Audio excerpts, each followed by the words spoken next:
Hello. तो कैसे हैं आप सब। Welcome back to my channel. मैं सोनी, आपकी GL story teller and writer.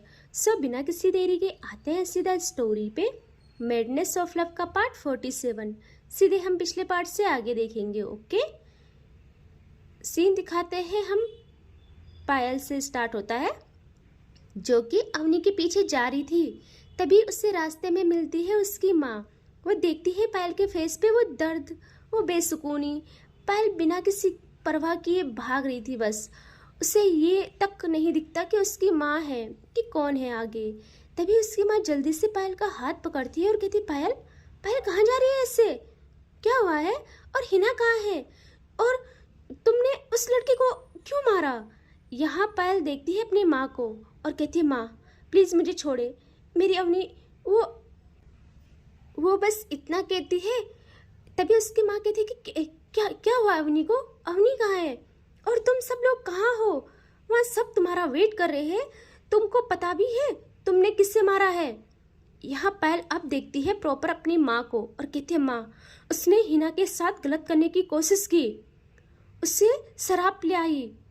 और माँ आप जाओ, वहाँ हिना का ख्याल रखो, मुझे जाना होगा माँ, मेरी दुनिया तबाह होने वाली है। और उसकी माँ कुछ समझ पाती, कुछ और कह पाती। पायल अपना हाथ झटक के वहाँ से बाहर आने लगती है। यहाँ दिखाते हैं अवनी को, जो कि वहाँ से आने के बाद बाहर भागती है बहुत तेज तेज। सब उसे देखे जा रहे कि इन्हें क्या हुआ है।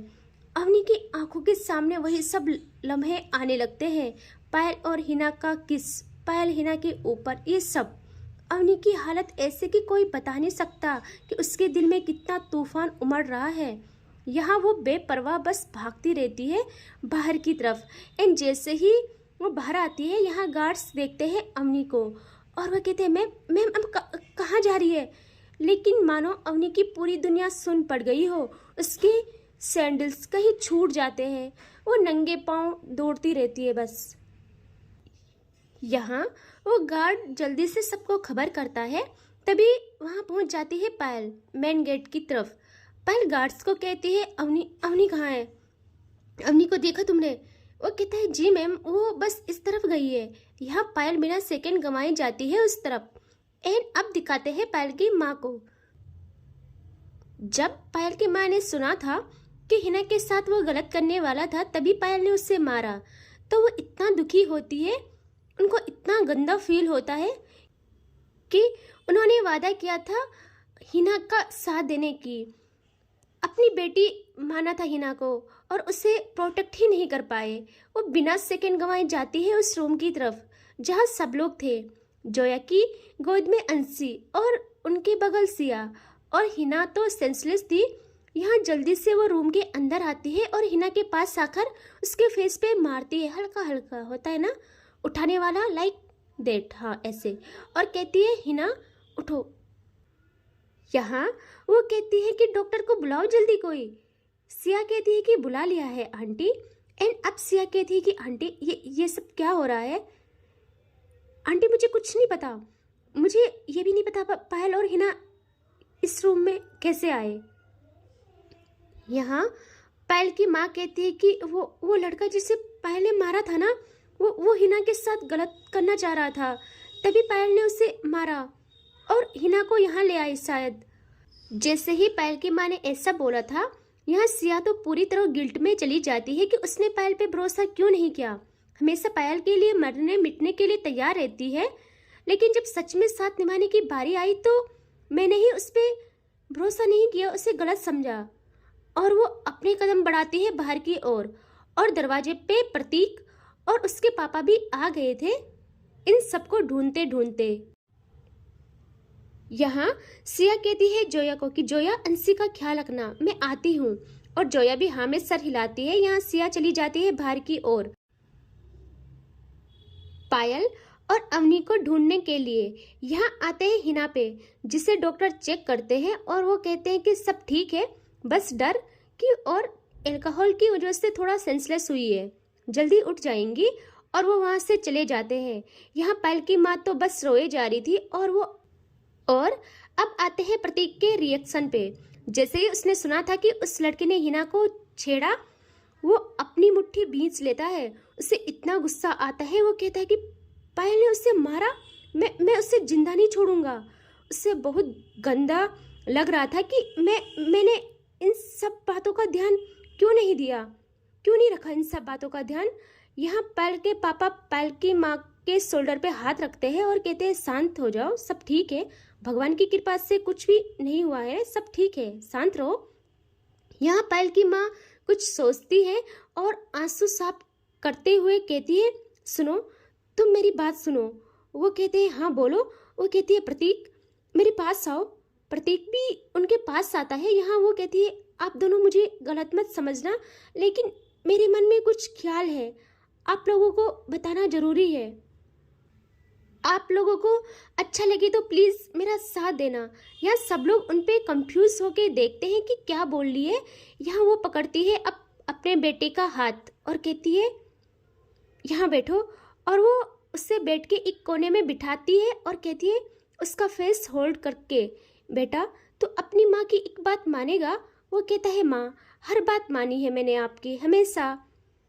यहाँ वो कहती है हाँ, लेकिन ये बात तेरी जिंदगी से रिलेटेड है, ऐसा फैसला जो तेरी मर्जी के बिना हो ही नहीं सकता है, और मैं तेरी खुशियों के बिना कुछ नहीं कर सकती हूँ। वो कहता है माँ आप बस बोलिए, आप बस एक बार बोलिए, जो भी बोलोगी मैं करूँगा ना। यहाँ वो कहती है बेटा हिना से शादी कर ले।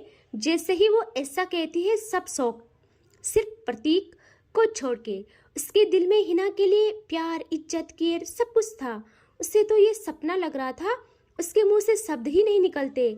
यहाँ वो समझती है कि प्रतीक को ये बात पसंद नहीं आई। वो कहती है बेटा मुझे माफ़ करना, मैं क्या करूँ, मुझे यही रास्ता सही लग रहा, लेकिन कोई बात नहीं, अगर तुम नहीं चाहते हो तो यहाँ प्रतीक कहता है अपनी माँ का हाथ होल्ड किए कि माँ मुझे मंजूर है।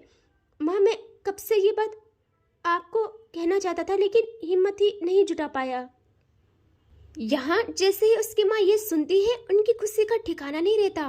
वो प्रतीक का फेस होल्ड करती है और उसके पूरे फेस पे किसेस करने लगती है और उसके हाथों को पकड़ के उनको भी चूमने लगती है और कहती है मुझे पता था मेरे बच्चे हमेशा सही फैसला लेते हैं, और मैं हिना के मामले में किसी गैर पे भरोसा भी नहीं करना चाहती हूँ।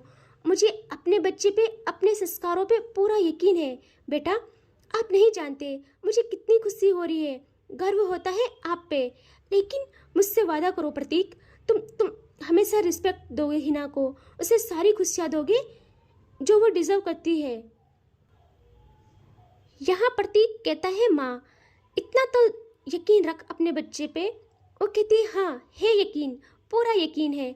यहाँ वो कहता है लेकिन माँ मैं ज़बरदस्ती नहीं करूँगा इसमें, हिना की मर्जी भी शामिल होगी तभी हमारी शादी होगी, वरना नहीं। वो कहती है हाँ बच्चा, मैं बात करूँगी हिना से, उसकी मर्जी भी बहुत इम्पोर्टेंट है। और यहाँ वो कहती है अपने पति को आप मेरे फैसले को लेके कुछ कहना चाहते हो। यहाँ वो कहते हैं नहीं, कुछ नहीं कहना चाहता, और ये फैसला बहुत अच्छा है, मुझे गर्व है कि मेरा परिवार ऐसा है। और अब सब लोग खुश हो जाते हैं। यहाँ जोया के गोद में थी अंशी, जो कहती है मम्मा को क्या हुआ है, मुझे मम्मा के पास जाना है। यहाँ जोया कहती है बच्चा मम्मा थक गई है, वो रेस्ट कर रही है ना, और आप तो गुड गर्ल हो, मम्मा को परेशान नहीं करते, चलो हम घूमी करते हैं। वो बच्ची थी, वो मान जाती है। यहाँ पायल की माँ कहती है लेकिन पायल और अवनी कहाँ है। जोया बेटा, जोया देखती है इन पे और कहती है पता नहीं क्या हुआ आंटी, वो ये वाली बात नहीं बताती है। वो कहती है पता नहीं आंटी क्या हुआ है, वो लोग बाहर चले गए, उनको ढूंढ लो प्लीज़, मैं अंशी का और हिना का ख्याल रखती हूँ। यहाँ पायल की माँ को लगता है कि पक्का लड़ाई की होगी, दोनों लड़ते रहते थे ना। यहाँ फिर वो सोचती है कि नहीं, पायल की हालत जैसे आज थी वैसे कभी नहीं होती। वो जल्दी से उठती है और कहती है प्रतीक जल्दी जा, देख वो लोग कहाँ है। और वो भी हाँ कह के बाहर आ जाता है। अब दिखाते हैं यहाँ पायल को, जो जैसे ही बाहर निकली थी मेन रोड की तरफ, वैसे ही बादल छा जाते हैं पूरे आसमान में, और पायल फ्रस्ट्रेट हो जाती है पूरी तरह। वो अपने सर पे हाथ रखती है और अपने बालों को नोचती है। वो बहुत जोर से चिल्लाती है कि अवनी, तुम कहाँ हो? क्योंकि उससे अवनी कहीं नजर नहीं आती है और उसकी चीख सुन के आसमान भी गरज उठता है और उसके आंसू जब निकलते हैं अवनी के नाम से तो आसमान भी बरस पड़ता है। पायल के साथ पायल पागलों की तरह पूरे रोड पे दौड़ती है अवनी की तलाश में। यहाँ आते हैं हम अवनी पे, जिसका हाल इससे भी बुरा था। वो तो दौड़ नहीं रही थी, वो बस चले जाती है हजारों ख्यालों को दिमाग में बिठाए हुए बेसुधी में। बस चले जा रही थी सड़क पे नंगे पांव, पूरी बारिश से भीगी हुई, आंखों के सामने बस वही कि हिना और पायल का किस करना। उससे नहीं बर्दाश्त था यार कि पायल को किसी की भी तरह किसी के भी साथ बांटना। उसे लगता है वो अब कुछ नहीं कर सकती, वो बेबस महसूस करती है। उसका दिमाग चला जाता है गलत डायरेक्शन में कि क्या पायल उसे छोड़ देगी, वो हिना को अपनाएगी, हिना के लिए फीलिंग्स आ गई है क्या पायल के दिल में। वो बस यही सोचे जा रही थी। यहाँ गाड़ियों की हॉर्न की आवाजें आती है बहुत तेज तेज, क्योंकि अवनी को कोई सुध ही नहीं थी। वो बस चले जा रही थी और वो पहुंच गई थी रोड के सेंटर में। यहाँ अब अवनी के फेस पे आती है स्माइल। पता नहीं वो स्माइल क्यों करती है, और वो मुड़ती है अब पीछे, और जैसे ही मुड़ती है वो अपनी बाहें फैला लेती है और वहाँ की हवा को इनहेल करने लगती है विद स्माइल। आंखों में आंसू बरसते रहते हैं लेकिन होठों पे स्माइल और बाहें फैलाए बस खड़ी थी वो। यहाँ पायल को दिखाते हैं जब उसके कानों में गाड़ियों की हॉर्न की आवाज आती है। एक टक हॉर्न बजाए जा रहे थे सब। यहाँ पायल उन आवाजों का पीछा करती है और भागती है वहाँ। जैसे ही वो देखती है बीच सड़क में चलती गाड़ियों के बीच अवनी को उसकी सांसें मानो अटक जाती है। पहले तो डर के मारे उसकी आवाज नहीं निकलती, उसकी आंखें बड़ी बड़ी, आंखों में आंसू और अवनी से जुदाई का डर। वो चीखती है अब कि अवनी प्लीज ऐसा मत करना, प्लीज अवनी प्लीज नहीं। और अवनी तो बस स्माइल करते करते रोते रोते करती है अपनी आंखों को क्लोज। बारिश तेज, इतनी तेज कि सामने कुछ ना दिखाई दे। तभी पायल को फील होता है कि अब अवनी तो रुकने वाली नहीं है, उससे ही कुछ करना पड़ेगा। यहाँ पायल अब भागने लगती है अवनी के पास, और जैसे ही वो 2 कदम चली थी उसकी आंखों के सामने एक कार तेज स्पीड में आके अवनी को टक्कर मार देती है। अरे यार, जो टक्कर लगती है अवनी 2 सेकंड में जमीन पे गिर जाती है और पायल के कदम वहीं स्टिफ हो जाते हैं। एंड पायल की आंखें मानो किसी ने खंजर डाल दिया हो उसकी आंखों में। उसकी धड़कनें ऐसी कि मानो धड़कना छोड़ दिया हो। आसमान ने भी उसी पल बरसना छोड़ दिया, गरजना छोड़ दिया। आसमान भी मानो पायल के साथ साथ थमसा गया हो कि ये क्या हो गया। अवनी जमीन पे गिरी, खून में लथपथ। पायल की हालत ऐसी कि उसके कदम तक न बढ़ते हैं आगे।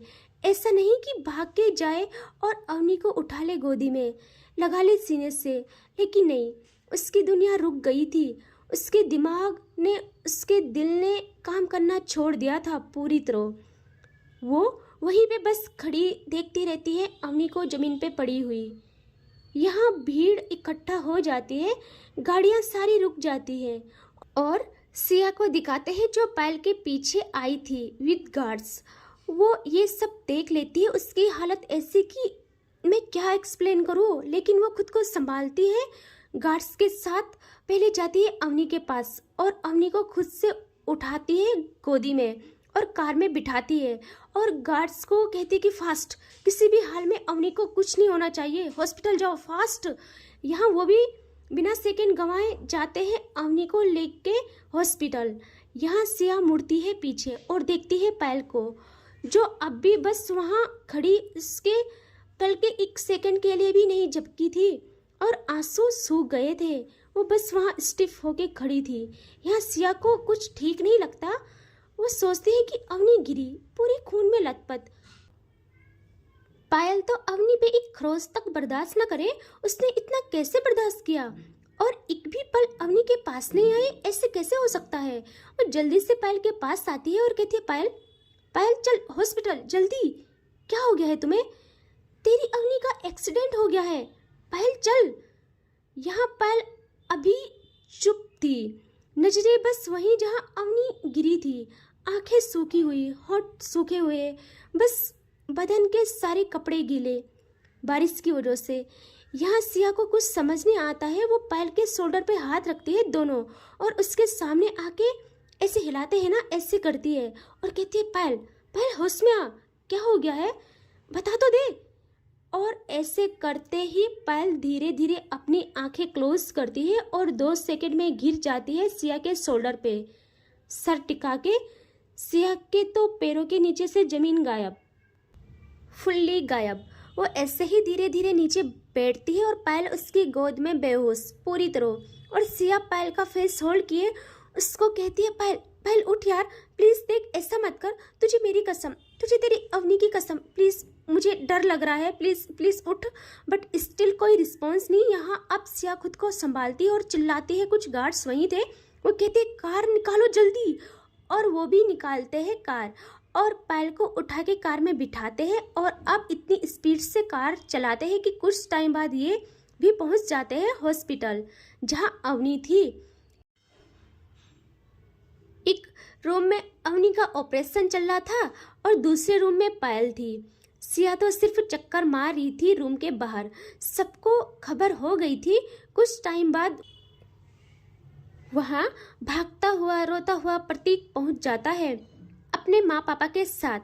पायल की माँ की हालत क्या बताऊं, वो तो पायल की जुदाई से अभी ही बाहर आई थी।